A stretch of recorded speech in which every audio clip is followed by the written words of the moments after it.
வணக்க நண்பர்களே, உங்கள் ஆதார் கார்டு தொலைஞ்சிருச்சா? அல்லது மொபைல் மூலியமா பிடிஎஃப் டவுன்லோட் பண்ண நீங்க நினைக்கிறீங்களா? நம்மள்ல பல பேருக்கு ஆதார் கார்டை டவுன்லோட் பண்றது ரொம்ப கஷ்டமாக தோணும். ஆனா, உண்மையிலே வெறும் 1 நிமிடத்துல எந்த ஒரு ப்ரௌசர் இருந்தாலும் இலவசமாக உங்கள் ஆதார் கார்டை டவுன்லோட் பண்ணிக்கலாம். இந்த வீடியோல ஸ்டெப் பை ஸ்டெப்பா எந்த கன்ஃபியூஷனும் இல்லாம ஓடிபி வெரிஃபிகேஷன்ல இருந்து பாஸ்வேர்ட போட்டு பிடிஎஃப் ஓபன் பண்றது வரைக்கும் முழுசா காட்டப் போறோம். அதனால இந்த வீடியோவை ஸ்கிப் பண்ணாம கடைசி வரைக்கும் பாருங்க. வாங்க இப்ப ஆரம்பிக்கலாம். உங்க குரோம் ப்ரௌசரை ஓப்பன் பண்ணிக்கோங்க. அதில் ஆதார் கார்டு டவுன்லோடுன்னு டைப் பண்ணிக்கோங்க. இப்போ வர்ற இதில் ஃபஸ்ட்டு லிங்கை கிளிக் பண்ணிக்கோங்க. இப்போ இதில் கொஞ்சம் ஸ்க்ரோல் பண்ணிங்க அப்படின்னா கெட் ஆதார்னு இருக்கும், அதை கிளிக் பண்ணிக்கோங்க. அடுத்த பேஜில் கொஞ்சம் ஸ்க்ரோல் பண்ணிங்க அப்படின்னா டவுன்லோட் ஆதார்னு ஒரு ஆப்ஷன் இருக்கும், அதை கிளிக் பண்ணிக்கோங்க.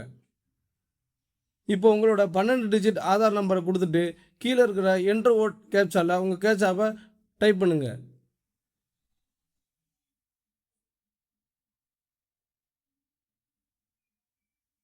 அப்புறம் ரெகுலர் மாஸ்க்னு இருக்கும், அதில் ரெகுலருங்கிற ஆப்ஷனை கிளிக் பண்ணிட்டு கெட் ஓடிபியை கிளிக் பண்ணுங்கள்.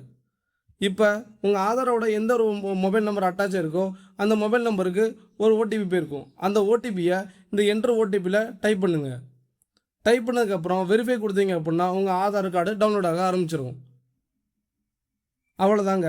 இதுக்கப்புறம் டவுன்லோட்ஸில் போய்ட்டு உங்கள் ஆதாரை நீங்கள் பார்த்துக்கலாம்.